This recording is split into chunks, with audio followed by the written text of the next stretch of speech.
שלום לכל אורחי הפסטיבל, שמי רות ברנדון ואני שמחה לראיין את מיכאלה פבלטובה לקראת סרטה ילד יקר שלי שמוקרן בשני מועדים שונים בפסטיבל. השיחה תכיל מעט ספוילרים, אז אני ממליצה לראות אותה אחרי שראיתם את הסרט, ובואו נתחיל. So hello Michaela, it's an honor to have you here and talk to you about your film My Sunnymaad. The film is about Hera, a Czech woman who falls in love with Nazir, an Afghan man, and marries him and moves to Afghanistan to live with him and his family, right? Yes. So this is a film based on a book, if I'm not corrected, right? Yes, exactly. And I wanted to ask you, what drew you to this story specifically? I have made in past many animated shorts, and then in certain moment of my life I felt that I want to that I have to make the long film, because with the long film you can talk more deeply to the audience, simply because they spend with you 1 hour and a half and not 7 or 5 minutes, and that you can deliver different emotions and bigger story. So I was looking for some book or script with some interesting female character. And then I found a book called Frishta, which was based, written by the Czech war journalist Petra Procházková.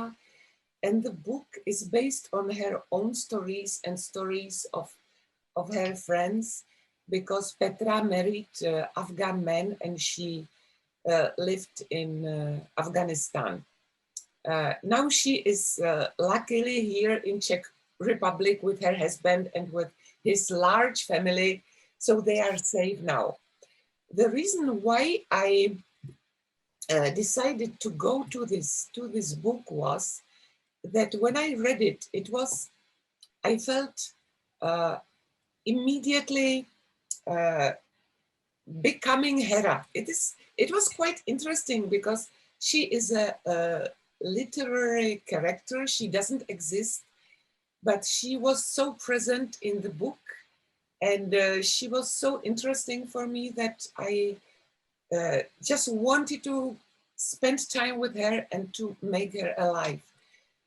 It was for me fascinating that through her I can suddenly be on some place where I could never appear before, where I even didn't think that I would be, that I would want to be, because I was not before anyhow interested in Afghanistan.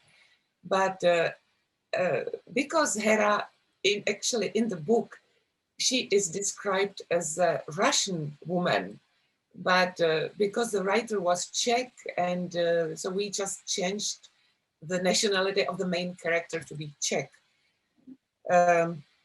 Because through her eyes, I felt that it could be me. I really felt really strongly attached to her, and for me, there was the most interesting the private story of her love to the man who you find the man who suddenly you feel that it is love or your life, and that you will follow him anywhere. And by the way, it happens that he lives in Kabul, but Hera is so strong that she doesn't mind, and she also doesn't mind the circumstances of being in Kabul. She enjoys being in the family because she was missing the wider family back in Czech Republic. And then it was for me very interesting how love changes, even if they both love each other so strongly. So suddenly the circumstances and the society and change of Nazir, who is different when he is in his community, suddenly their relation, their love they are suddenly become separated, and it's so difficult for them to get together. I I cannot say that I have similar experience, only in some small point, because also I followed the man of my love in that time, but it was to United States, and it is uncomparable because it was from easy life here to another country where the beginnings were not so easy, but it is nothing compared to Kabul. And it was also quite difficult, especially on the beginning. So I felt there's some similarities. So originally my intention was to tell the strong story of their love and relationship. But of course, if your film takes place in Afghanistan, that it always gets political. Right. So, So before we talk about the politics and what's happening today in Afghanistan, because I feel we have to talk about that, I want to go back to what you said about feeling she was a real person, because I felt the same when watching the movie. I felt Hera was a real person. I felt like I was her friend, or she was me at times. And I think you used the saying to make her alive. And this is part of animation. This is the meaning of the word animation, to animate, to make something alive, to give life to something. So I wanted to ask you about this medium of animation and why you think it fits this story best.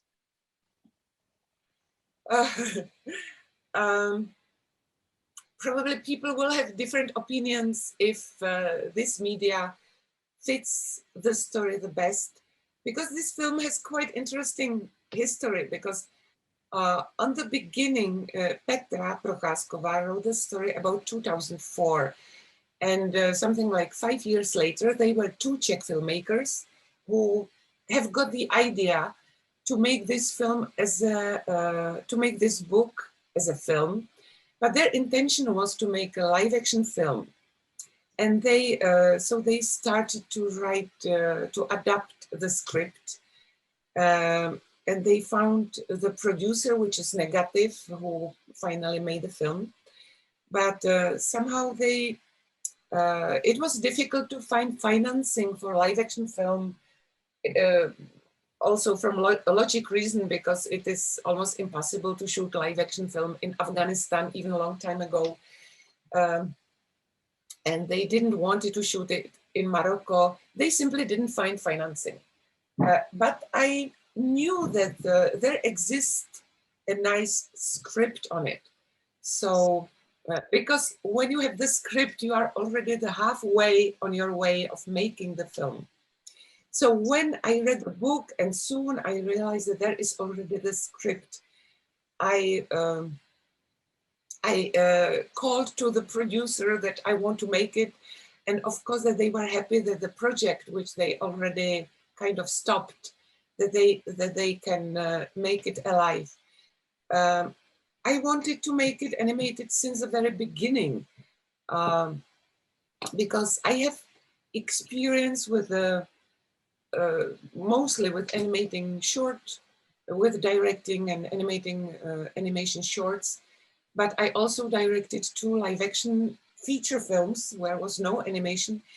And somehow I felt that I can do it, but that it is not me, that I felt that it can be done by anyone else. I somehow felt detached from the process of making the film, because in animation, you influence everything. In animation, nothing would exist without you.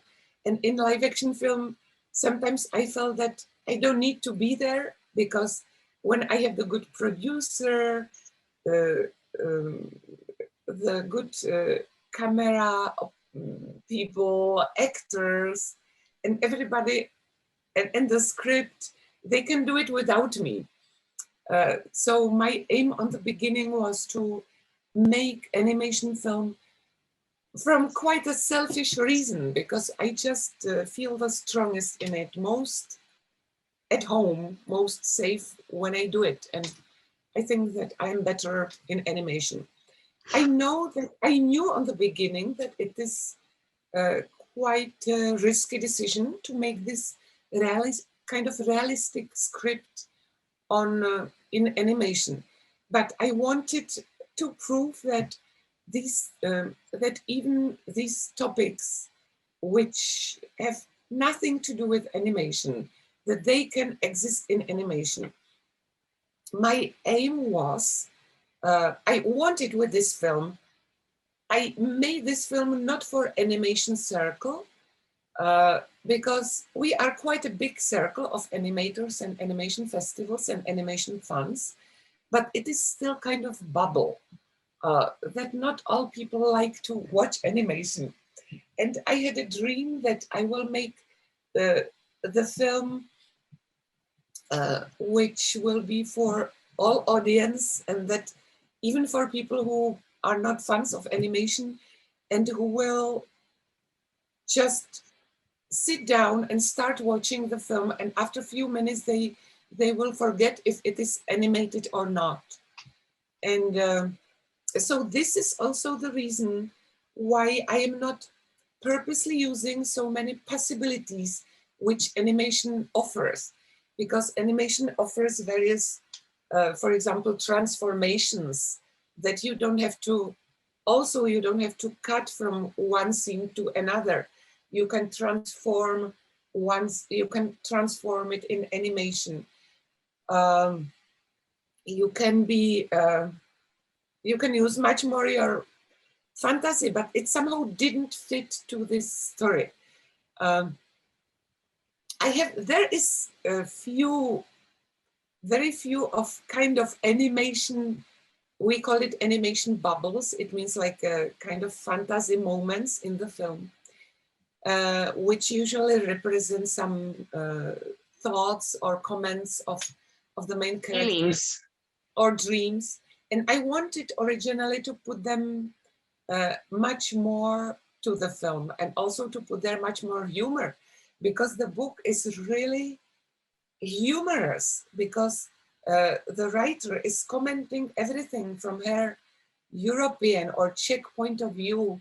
She is in there, she adapts everywhere, but she has her European kind of ironic comments to everything.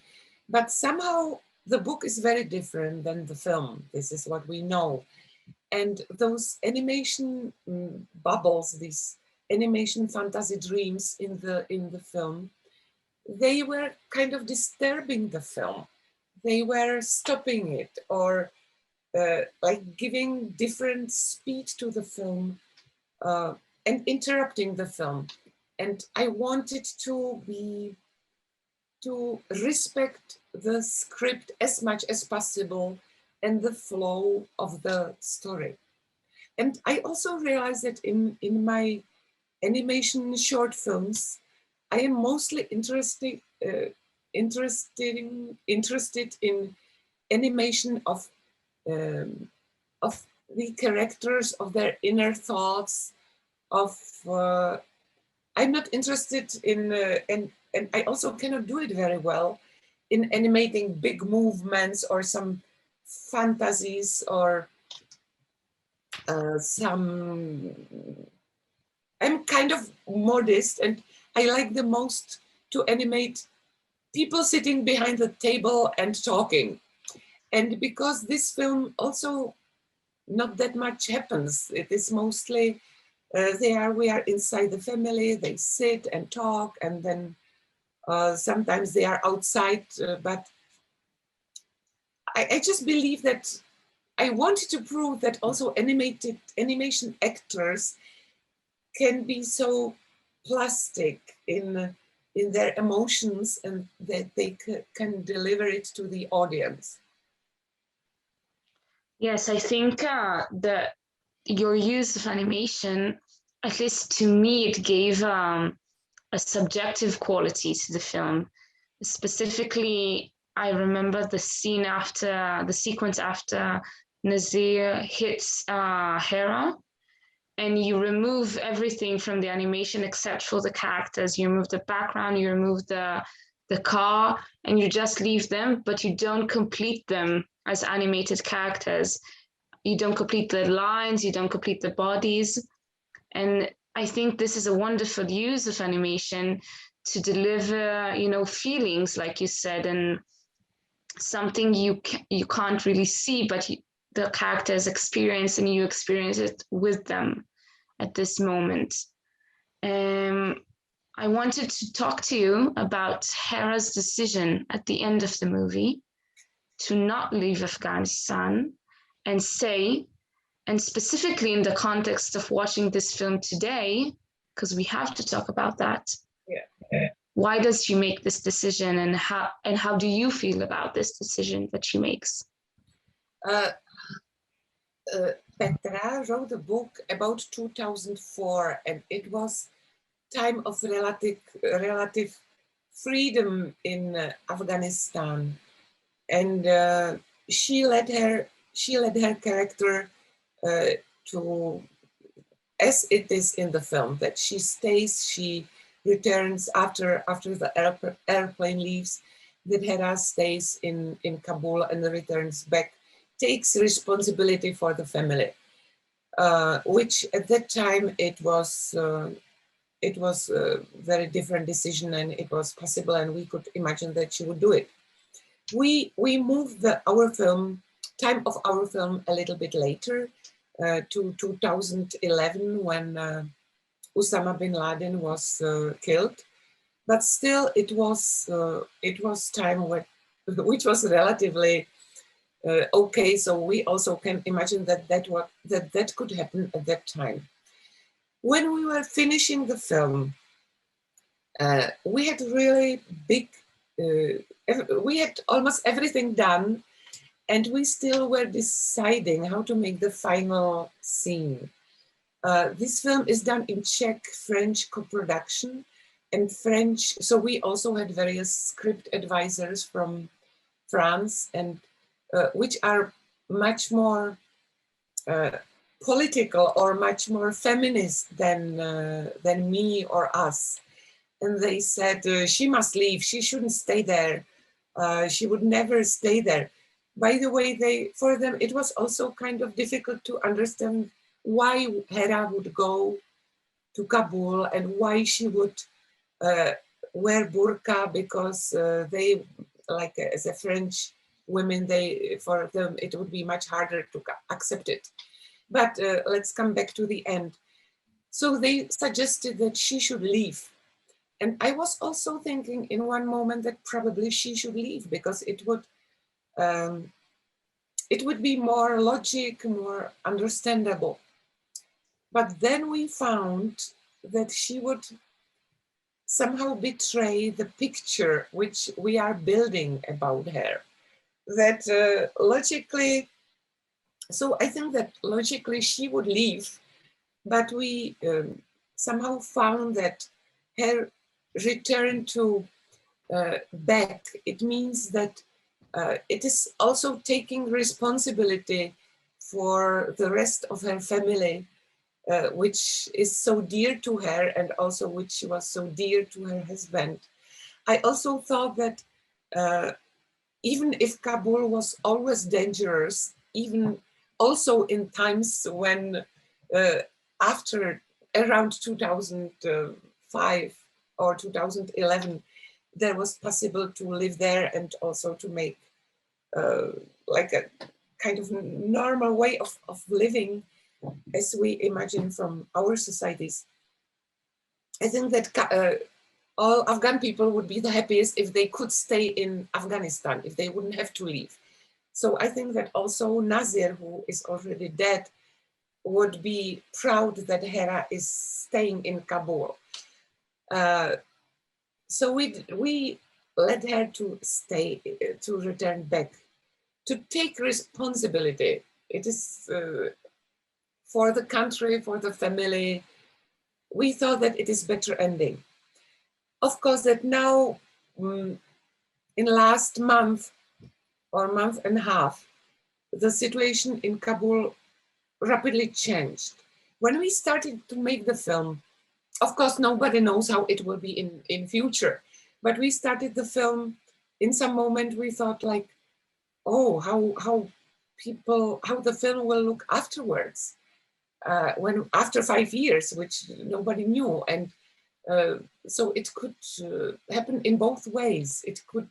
Everybody would hope that the situation now after Americans would leave would be peaceful, and Afghanistan would become the country with some rules and with some nice possibilities for everybody to live, includes women.